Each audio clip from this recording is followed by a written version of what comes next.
Dans un instant, nous découvrirons l'appel aux dons lancé par la ville de Collioure pour restaurer sa célèbre église, aujourd'hui très mal en point. Nous nous rendrons également en Dordogne. Certaines communes en appellent aux mésanges pour les débarrasser des chenilles processionnaires. Mais tout d'abord, il devient de plus en plus difficile de trouver des distributeurs automatiques de billets, les consommateurs préférant payer par carte bancaire. Une situation de plus en plus difficile à vivre en milieu rural, où il faut parfois parcourir plusieurs kilomètres pour retirer de l'argent. Reportage dans les Hautes-Pyrénées. Cette route, Monique Gomez la connaît bien.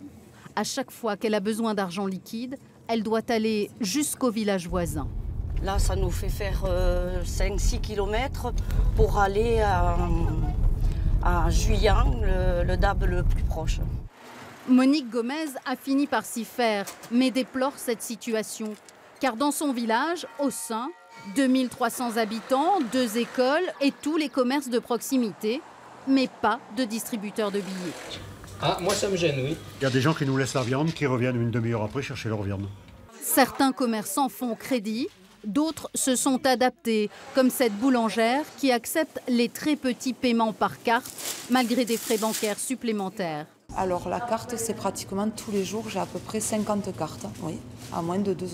J'ai un client sur 2 qui paye par carte. Il y a bien la poste pour des retraits au guichet, mais elle n'est ouverte que le matin. Et d'après la direction, un distributeur automatique représente un investissement trop coûteux pour trop peu de retraits potentiels. Même réponse de la part du Crédit Agricole que la mairie a sollicité. Le Crédit Agricole considère qu'en dessous de 4000 retraits par mois dans ce DAB, il n'est pas rentable. Ce n'est que sur des critères commerciaux qu'il réalise ce genre d'opération. Pour moins de 4000 retraits par mois, le Crédit Agricole demande une redevance de 10 000 € par an. La mairie s'y refuse et crie à l'injustice, car à 5 km de là, le village de Juillan, pas beaucoup plus important, compte 2 distributeurs de billets, car il a un atout imparable, cette zone commerciale. À Juillan, les organismes bancaires sont venus spontanément. S'ils ne l'avaient pas fait, il est évident que nous aurions tenté d'avoir un distributeur automatique de billets sur notre territoire. Pas de redevance pour la commune, car ici, le distributeur avoisine les 5000 retraits par mois. Une réalité économique qui touche surtout la France rurale. Héritage du passé, les langues régionales se perdent avec le temps, mais certaines régions sont bien déterminées à perpétuer la tradition, notamment auprès des plus jeunes. C'est le cas dans les Alpes-Maritimes. Certains enfants peuvent apprendre le niçois. De novembre, qu'est-ce que mi può dire la date d'accueil? Le Nissart a le vent en poupe. Il est enseigné en maternelle et primaire à l'école Les Orangers. En 4 ans, 3 classes bilingues ont été créées. Chaque année, en fait, on augmente d'une classe. Et le but étant d'arriver d'ici 3 ans au CM2 pour avoir un cursus complet de la petite section jusqu'au collège.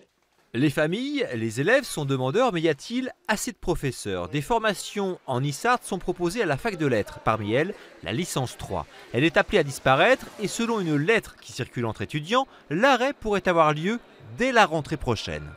Aucune pénurie n'est à ce jour avérée. La faculté se veut rassurante, même si la filière doit être réorganisée. Le niçois sera enseigné à Nice, mais dans un cadre qui sera un peu différent de celui qui est mis en place actuellement. Mais il faut aussi que le vivier augmente. Donc il faudrait qu'il y ait beaucoup plus d'étudiants en licence professionnelle, dans le DU aussi, pour pouvoir donner une visibilité et un avenir à cette formation. Effectivement, les chiffres sont inquiétants. Seulement 7 élèves sont inscrits cette année en licence Nissart. 4 d'entre eux l'étaient déjà les années précédentes. Sans doute plus un goût pour la langue locale qu'un réel projet professionnel. Le taux de réussite à l'examen, 0% en 2016. Je vous rassure, d'autres filières ont eu plus de succès.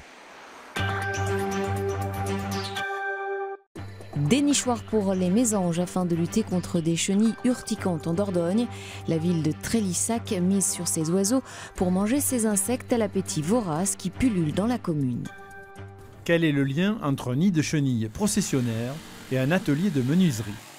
Réponse, un nichoir à mésanges. Des nichoirs fabriqués à Trélissac. La municipalité vient de passer commande de plus de 200 pièces à l'établissement régional d'enseignement adapté. Donc le nichoir assemblé, fabriqué, avec le toit qui peut s'ouvrir pour changer le nid à la fin de la saison. Un simple passage en mairie et contre 13 €, le nichoir est à vous. Voilà l'objet avec le petit site de l'ERIA ici. Et je vais vous remettre avec le petit dépliant qui va vous expliquer comment l'installer, à quel endroit. Bien. Son but, attirer les mésanges sur les pins envahis de nids de chenilles. L'oiseau multicolore en est très friand. On attend les mésanges, qu'elles viennent s'installer à l'intérieur, qu'elles fassent des petits et qu'elles mangent nos chenilles. Il y a 2 ans, on faisait le tour du terrain avec un chalumeau pour les brûler. Larve du papillon Tometopea pithiocampa, alias papillon de nuit, ces chenilles urticantes se nourrissent d'aiguilles de pin. L'hiver, elles dorment dans leur cocon de soie qui pullule sur les arbres. À Trélissac, on a tout essayé. Épandage de produits par hélicoptère, désormais interdit, enfumage, pulvérisation et autres idées écologiques. On essaye d'encourager les gens à poser des écopièges qui permettent de capter les processions de chenilles quand elles descendent le long des troncs, mais c'est relativement cher. Et puisqu'il est interdit par la ville de couper les arbres, c'est sur les nichoirs qu'il faudra compter. Ils n'attendent plus que les mésanges et leur appétit pour transformer les chenilles en festin. Refermons cette édition avec cette opération sauvetage pour le monument le plus emblématique de la Côte-Vermeille dans les Pyrénées-Orientales. Fragilisé par l'eau de mer, le clocher de Collioure a besoin de travaux d'urgence. La ville a créé une fondation pour récolter des fonds. Il provoque un baiser ou encore un selfie. Le clocher de Collioure fait partie des trésors catalans. Mais 4 siècles après sa construction, il se fait vieux. L'eau qui l'entoure a fragilisé ses fondations et menace maintenant sa présence dans la baie. Je le vois depuis que je suis née, donc voilà, donc c'est une merveille. Parce que s'il s'écroule, c'est vraiment le symbole de Collioure qui disparaît. Collioure est représenté partout par son clocher. En 2015, les travaux sont évalués à plus d'1 million d'euros qu'il faudra étaler sur 10 ans.